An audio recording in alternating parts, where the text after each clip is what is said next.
It's what, 11? Oh, I'm off. Good morning, Las Vegas. Woo! How is everyone? Most important question, can everyone see me over the podium without my standing on my tiptoes? No? Okay. Okay, well, thank you. Well, I'm Jan Moran, and this is women's fiction versus romance. So I'm going to talk about both of them. Everyone grab your cup of coffee. Who needs another cup of coffee? Yeah, good, you've got it, excellent. Come on down, we'll start talking. First of all, I'd like to take the temperature in the room. How many people are writing women's fiction? Okay, quite a lot. How many people are writing romance? How many people have no idea what they're writing and want to learn? Okay. And how many people need that second cup of coffee? Yes, okay, good.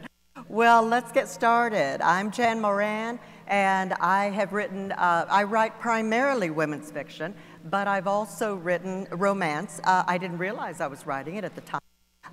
So really about maybe 5 years ago did I start to figure out the difference. And this is after I'd already written historical family sagas for St. Martin's Press. That's how I got started. And then after writing a World War II saga, I went, oh gosh, this is heavy. Great respect for people who do write them, but I wanted something a little bit lighter. And I dove in and wrote my first series, but I didn't know exactly what I was writing. And in the book business, a lot of different words are thrown around. Commercial, upmarket, family saga, all these things.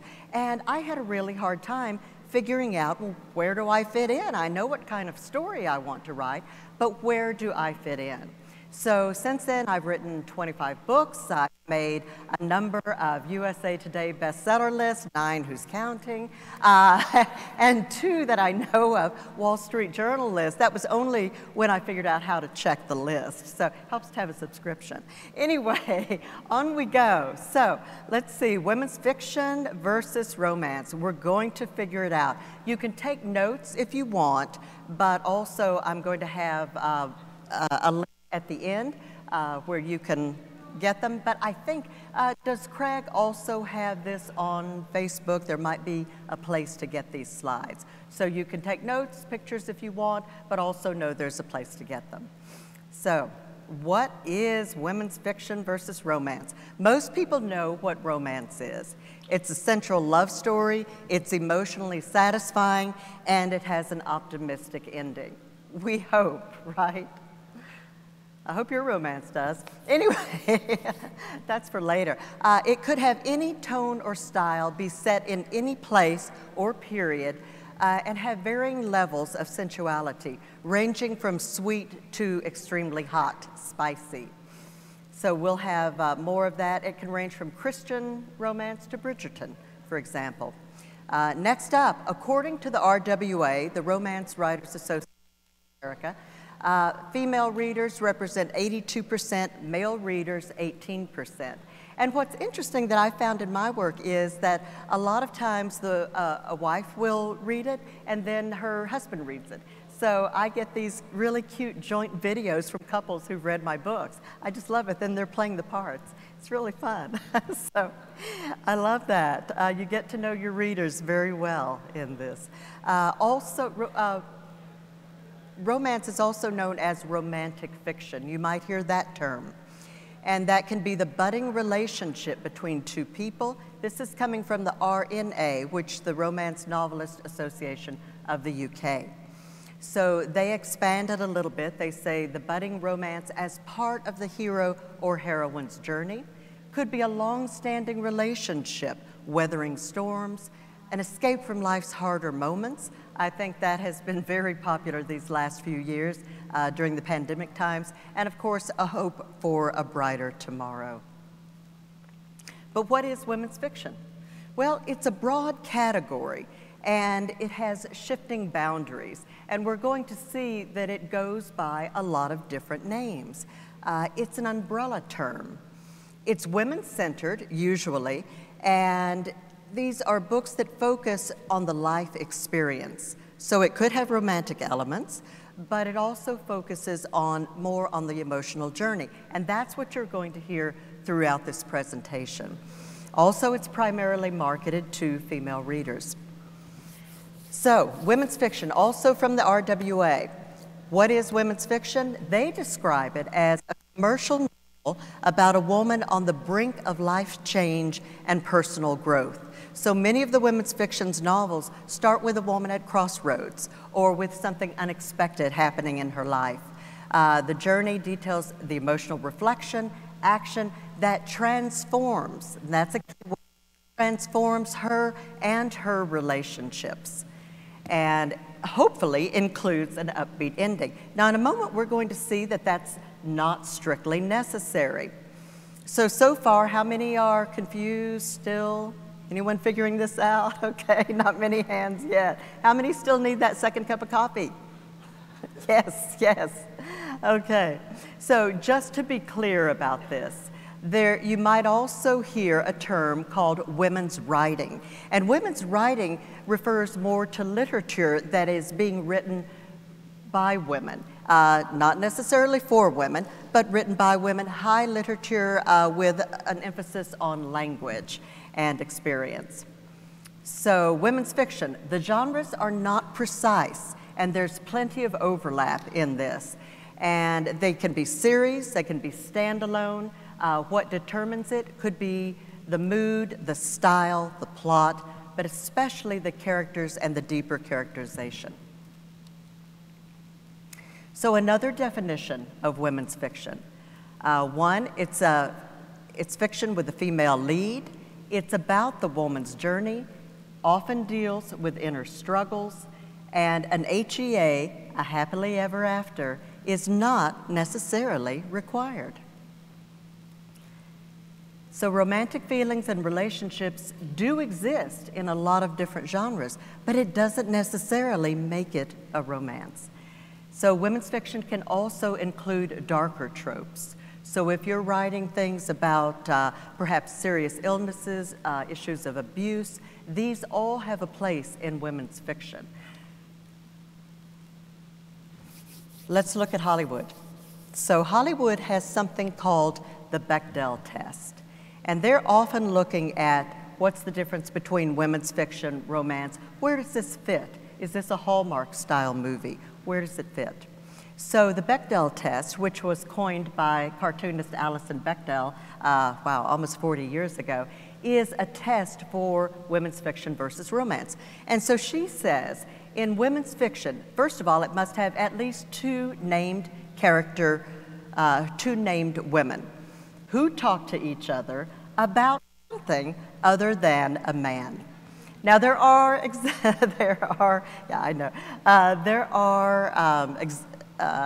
exceptions to this. Daphne du Maurier in Rebecca, think about that. The main character actually has no name. We never know what her name is. But that's a device that the author is using to show that it points to this character's sense of abuse and low self-esteem and so on. So there are exceptions to every rule, especially in women's fiction. So in the film world, again, how important is it? Well, 350 of the top grossing films from 2014 to 2017 passed, of those, 60% passed the Bechdel test. Nearly all of the billion-dollar films in the last 10 years from 2012 have passed the Bechdel test. And female-led films significantly outperformed others. Why is this important? Well, in terms of Hollywood, that's all about the ROI. I'm a finance major, so to me, the ROI, the return on investment, is the way I gauge my business and the way, of course, Hollywood gauges theirs. So 37%, they saw a 37% higher return on women's fiction films than others that failed the test. And that came from, that was a study done by 538 CAA, which is one of the top talent agencies in Hollywood. So a lot of people have been watching this. Also from Hollywood, something else called the Makamori test. And again, a female protagonist with an independent narrative arc. So she can't be the daughter of, the wife of, the mother of, but she has her own independent narrative arc, not supporting a male plot, arc, or story. Very important. So let's go back to books. And going back to romance and romantic fiction, what are those categories? So the major categories, and there are a lot of them: contemporary, romantic suspense, clean and wholesome, historical. There's more: reverse harem, fantasy, sports, young adults, more than that. And then we can drill down even further into the tropes. And this is where a lot of the fun happens. So this is where you're going to be finding the enemies to lovers, lovers to enemies, I think. Well, that's more women's fiction. But second chances, revenge, marriage of convenience, a lot of fun tropes in romance. I just love them. But what do they all have in common? That happily ever after. How is women's fiction different? Well, it may be the flip side of romance. It may be what happens when there isn't a happily ever after. Naturally, there's going to be more complexity of relationships, and it also might be aspirational. So people often ask, well, what's aspirational? Think about Danielle Steele. Her characters are always striving for the best, striving for the top. There was a film not long ago on one of the streaming channels about Ana Delvey. Was she aspirational? I don't know. How many people have seen it? Yeah, it's about a woman who faked her identity and was really going for it in New York. And it was great. So, true story, too. So, women's fiction by other names.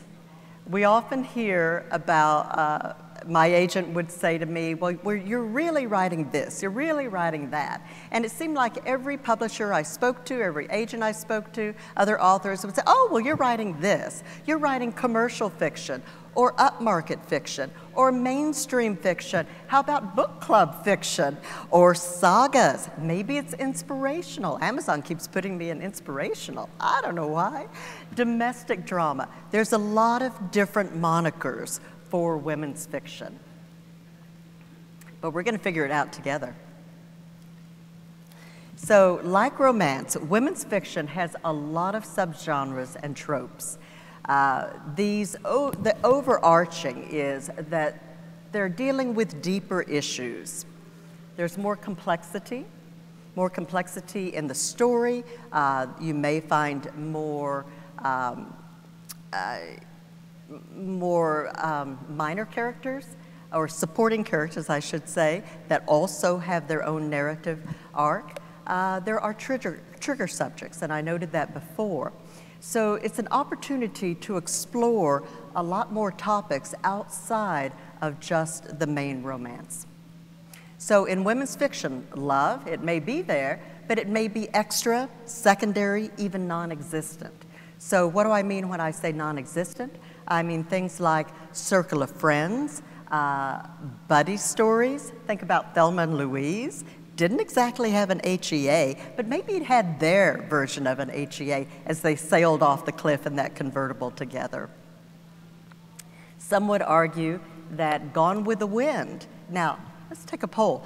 Who thinks Gone with the Wind is a romance? Wow, this is a really sharp crowd. There are romantic elements in it, but is there an HEA? Is there a happily ever after? And remember, Scarlett is at the door, Rhett's at the door. He leaves her. He says, frankly, my dear, okay, here's where I get to practice. Frankly, my dear, I don't give a damn. And that was a really hot line with the censors way back then. We've come a long way. But so, and what does Scarlett say to that? She says, ah, but tomorrow is another day. So there's hope, but, and some can argue that that is romance, but I would argue that it's more about her journey from being a young ingenue to becoming this ruthless businesswoman who still has a heart. And so it's about her, how she has changed, both from the external, the war years, to the internal. And there's a lot of character development in that. So on we go to the next one. In women's fiction, the inciting incident is related to an outmoded worldview. whether an external worldview or an internal view of something that must change. That's the inciting incident, and that's talking about her emotional journey. The emotional journey serves her full development in the course of the story. But in romance, the inciting incident is directly tied to the love interest. And that emotional journey that she goes on serves the romance. So, genres that include women's fiction. Literary. Literary is going to be deep interior life, generally character-driven, elevated language. This is writing as art. Book club. This will be layered themes, many themes for discussion. Upmarket, still a focus on craft, slower pace, and accessible, more accessible mainstream language. Okay, we just did upmarket. Commercial. Commercial is going to be rapid pace, moves quickly, cliffhangers at the end of each chapter. If you can't go to bed until 3 o'clock in the morning, chances are you're reading commercial fiction. High concept, plot, and trope driven. There's some great sources on the internet. This is from Agent Carly Waters, and she breaks it down between literary fiction, upmarket, and commercial fiction very nicely for us. So moving on. So the real difference is between the two is the action. If the action is pushed forward at a rapid pace, you're at the commercial fiction end of the spectrum. If it is interior and a deep discovery, not just for the character, but for the reader. Literary fiction, it's not always spelled out on the page. There's something left for the reader to draw those inferences. Deeper discovery. So, are we gaining some clarity? Yeah, okay, good, good. Let's go on. Emotional journey examples in women's fiction. So first, we've got chick lit, which is a more youthful coming of age. Hen lit, later in life, might also be advanced coming of age. So we can come of age both as a younger person and as an older person who is making a shift in their life and saying, oh, wait a minute, who was I back when I was 20 years old? What did I like back then? Or maybe I like something totally different. Maybe I want to say, wait a minute, let's reset, let's restart. Again, this is a woman on the brink of change, making those decisions, changing that either external worldview or the interior worldview. Could be glitz fiction. We talked about the aspirational. Could be vacation reads. I've done a lot of this. These are escapism. Take me to the beach. Take me somewhere. Take me anywhere else, but take me away. Please, Calgon. So it doesn't have to appeal strictly to women, and it doesn't have to be written strictly by women either. So Nicholas Sparks definitely falls into the women's fiction category. This is often known as emotional journey fiction. We mentioned adult coming of age, relationship fiction, again, circle of friends, buddies, family sagas will fall into this as well. If you're writing a multi-generational story and you're wondering where it fits in, and maybe the younger woman has a romance, maybe the grandmother has a romance. I love that. I love writing romance for grandmothers. That's my jam. But those are women's fiction. We're dealing with complex relationships, both on the romantic level, but also on the family level, between different generations or between siblings. And what's more important? What is the more important journey? Is it, if it's a single romance or even a double romance, then it's going to be romance. But if those relationships change, those major family relationships change in the arc of a story, then you're probably writing women's fiction. And key topics in women's fiction. So we've talked about change of life, divorce, widowhood, a lot of reinvention for women in their 40s and 50s and beyond. Friendship, later in life, psychological thrillers and suburban thrillers have been very popular. Girl on a train type of things. Revenge, uplifting, often called uplit. You might hear that term as well. So how do we approach it? Let's take some notes. First of all, find authors you like to read. Next, identify the women's fiction genres that you think it might fit into. And then decide what makes yours women's fiction. What pulls it apart? What sets it apart? One, it might be a crossover. So, for example, in my work, I will advertise in women's fiction genres, but I also advertise in clean and wholesome romance because I know I've got some crossover readers there. And readers will often read outside of one specific genre, so I'm going to find them there too. But when you do, be careful about how you advertise it. We'll get to that in just a moment.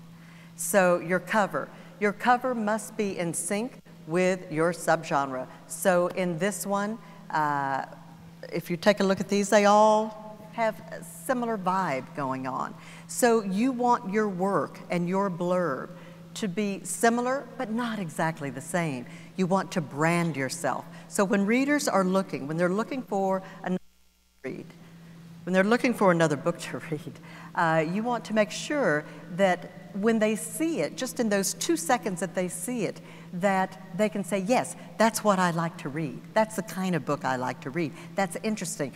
Make them stop. But then at the same time, set yourself apart. There's something a little bit different, because if there isn't anything different in that cover, they're going to look at it and go, oh, I read that. I read that one already. So they're going to move on. So make sure in your blurb that you do talk about your story, that you do talk about the emotional journey beyond the romance. And then if you are dealing with any trigger subjects, with illnesses, with abuse, anything like that, do spell that out in your blurb. Do mention that. Don't let that be a surprise to a reader, because people are reading to escape, especially in this genre. Again, unless you're in one of the darker tropes, but if you're on the uplifting side of women's fiction, and people are looking for that satisfying read, don't surprise them with something really dark. Let them know, in your blurb, what is that emotional journey question that that your character is going to be faced with. I'm not saying give away the plot, but if you have any trigger subjects, do include them. Do include them. So moving on to the next one, how to find success in women's fiction. Well, focus on that emotional journey. Go deeper in your characterization. Let your reader be involved. Let them be involved with your character to experience what your character is feeling and to take them along on that journey.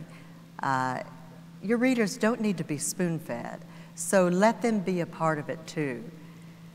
Find comp authors in your work. Who do you like to read? Find those comp authors. Those are going to be the authors that you're going to be using in your advertising later on when your book comes out. And they may become your friends. You may meet them here at 20Books or somewhere else, and they may become your lifelong friends. Finally, brand your books. So when you're starting your author career, make sure that your books are going to stand apart, that when readers see your books, they know that's you. They know what to expect. On your first book, they don't know. And I think it's common for people on their first books, particularly if they go into a different genre too, or with a different pen name, that readers don't know what to expect yet. So they're relying heavily on that cover, on the blurb, on how you're positioning your book. So set up that expectation. And then after that first book, after readers begin to realize, oh, this is what I can expect from this writer. Not everyone who reads your first book is going to go on and read your second book, because it's discovery. But given enough time, enough readers will begin to discover you. They'll understand what you're writing, and you'll have lifelong reader fans. So that is all I have here. Together, blue skies ahead. And if there's anything you want, any questions you have, I'll be here answering questions. I've got about 15 minutes for questions now. You can contact me on my website, and also that if you want to take a shot of that, then you can get these slides. So, any questions?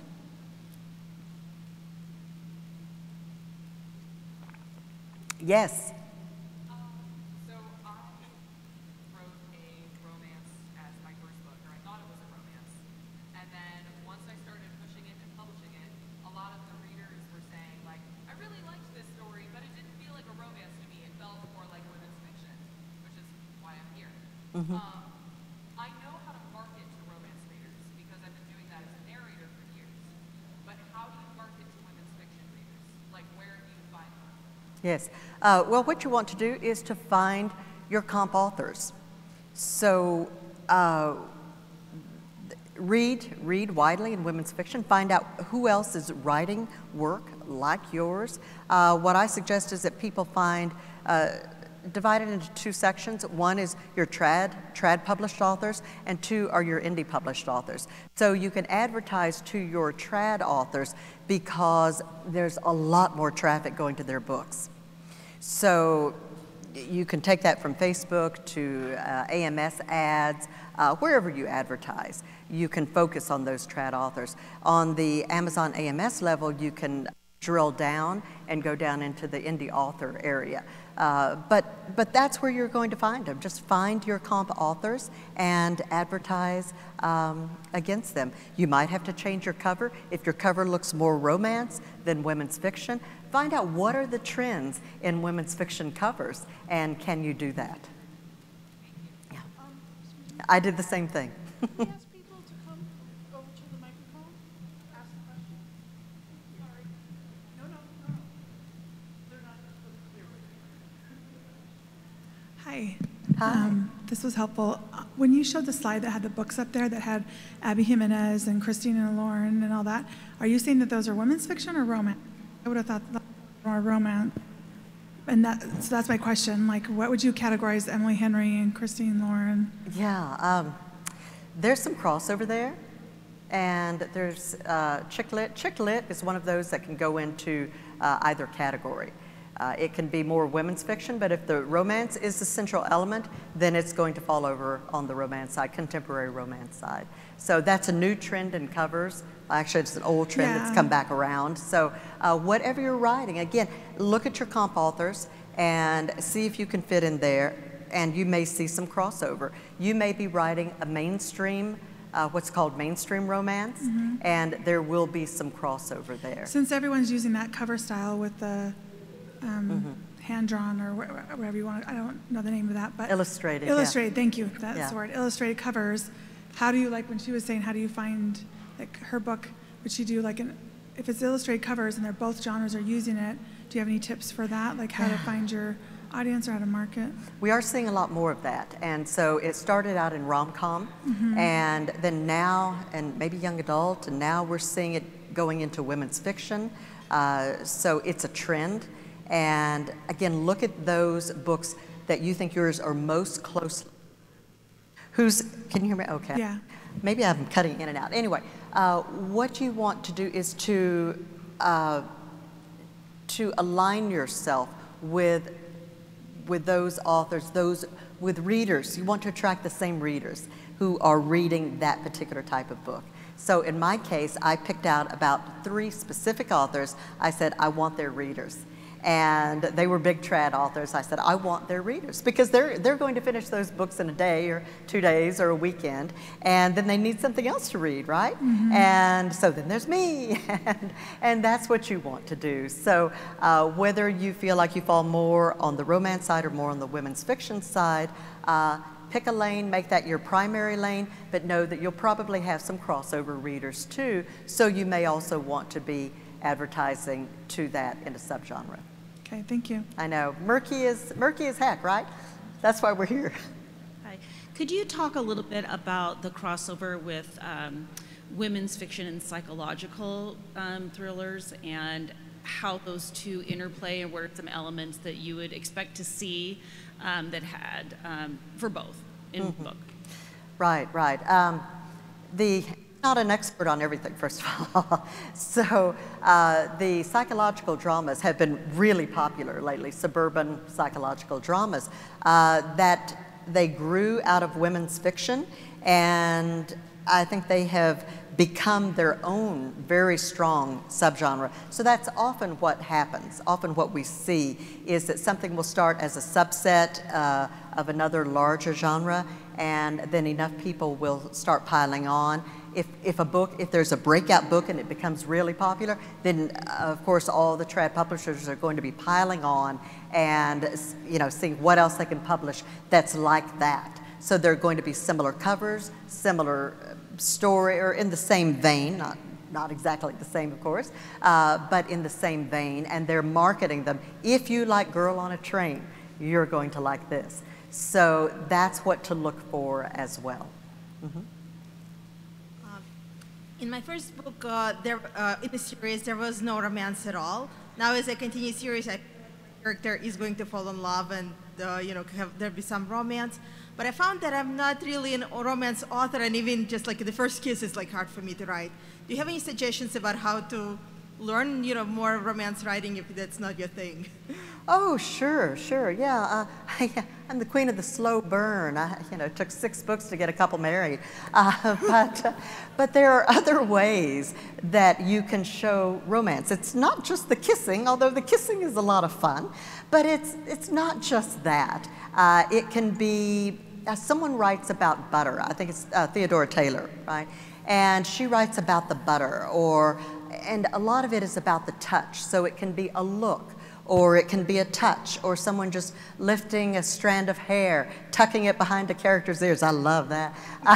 There are a lot of ways that we can show romance without actually writing it that way. It's the little things that characters do for each other. I had one scene where a character, she hated doing the dishes. It can be really mundane, folks. She hated doing the dishes, but when she was running an inn, there were a lot of dishes. And so her husband-to-be bought a dishwasher, right? And this was a surprise. So it can be really mundane, but he did it in such a way that it showed the depth of his caring for her, his caring and his love and his wanting to make her life easier and to be of service. That's the thing, how do you be of service to each other? And often that's how romance develops. I have a question Yes. for you. I noticed, and plus I know your books, that you have the 20th century fiction, women's fiction, and I'm writing that in that category. And could you kind of speak to contemporary women's fiction versus historical? Because a lot of times when I think of historical, I think of, the 1600s or, Outlander or something like that, whereas the 20th century is kind of in that in between. And so since you've written that, could you kind of speak to, would you focus on promoting it as women's fiction or historical fiction? Well, that's where that crossover comes in, right? And when I first started writing 20th century historical, and what I mean by that is 1920s, 30s, 40s, World War II, 50s. There are people who will argue that the 1950s that's not historical fiction, and yet, but that was 20 years ago. So I've been writing a long time. So now we're seeing the 1960s as being historical. The older we get, the more historical it becomes, right? So, yeah, so I am historical now. But there's crossover. Again, that's that squishy part of women's fiction, that there is crossover. There are historical readers who are going to enjoy it, and there are people who read contemporary that it's going to feel more contemporary. So the 1940s, 50s, that feels a little more contemporary, especially in women's dress and what we were doing. Skirts were getting shorter, the heels were getting higher, women were bobbing their hair. Women were taking jobs in, airplane factories during World War II. So there were a lot of changes, societal shifts going on, as opposed to earlier historical. So those will have a lot of crossover in women's fiction. And I would encourage you to look for other authors that are writing, again, similar things like that. Look at their covers and position yourself similarly. Yes? Hi, Jan. First of all, thanks. This was really informative. 2 questions for you. One, I noticed some of your books are translated in Spanish, so I wondered if you could speak about this genre for Spanish speakers and anything you could tell us about your creative process. Okay. I like that question because so far I haven't had anything translated into Spanish. If it's out there, I probably need to know about it. But I am looking for a good Spanish translator. They have been translated into a lot of other languages, German, Italian, French, Dutch, Polish, etc. And that's something that people need to be aware of as well, because sometimes our books do get translated and we don't know about it. But anyway, I'm sorry, what was the second part of your question?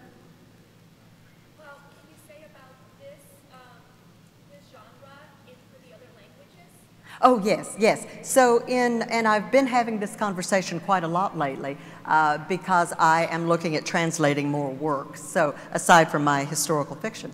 And what I'm finding is that in Italy, in France, in Spain, they're looking for, romance is more a part of the everyday life. So they have a different lifestyle, a different, just more sensuality is just more a part of day-to-day life. And it can be from the little touches, you know, the way characters dress, the way they interact, you know, double kisses, there's more physical proximity. So in translating, yes, there's going to be, when I was talking with my Italian translator, I said, yes, absolutely, deepen some of that. That's called localization. So when books are translated, and I've done a lot of translations in another business that I had, we did a lot of localization. So if it's going into German, it's, you know, it's going to be different than if it's going into Italian or Spanish. But that's your choice as well. If you choose not to do that, that's all right. It's your work. You can do whatever you want. That's why we're indies. So yeah, hope that helped. Yes? Is there a good place to go and find out the reader expectations within the subgenres? Because right now, a lot of the books, the branding looks really similar. So the branding for a sweet romance looks really similar to something that's actually fairly spicy. And I don't know how to, like, where are the cutoffs for what readers are looking for? Right, okay. Go into some reader groups and find out, that can be Facebook reader groups, Goodreads. Those are all good places to do your research. What are they reading? What do they like? What are they talking about? And again, those covers, I can't stress it enough, the covers should reflect what's inside the book. You don't want to surprise your readers. Oh, you want some surprises behind the covers, but not those kind of surprises. If someone picks up a book that they think is a sweet romance, it has a nice clean cover on it, and it's spicy on the inside, you need to make that, you really need to lay that out in the blurb. And at one point in time, I even had ratings like, you know, this is a PG rated book. And so I would set that expectation on the cover if you can, and on the blurb definitely. So, because that's where you're getting your lower reviews. You want your people to go in knowing what to expect. Yes, I want a spicy read, and yes, that's what I'm going to get. So I hope that helps. And then it does, and then within the subgenres, like, is there, if you're writing like military romance versus you're writing clean romance versus you're writing, sweet romance versus you're writing another type, is there somewhere that has like, this is what they want within the trope? Yes, there's a lot of that on the internet. So search for those tropes and it's going to pop right up. Okay. And also in writer groups. That's all the time. Wow, 1 second. Woo! Thank you all. I really appreciate your questions, appreciate your coming, and I'll be right here afterwards for questions. Thank you.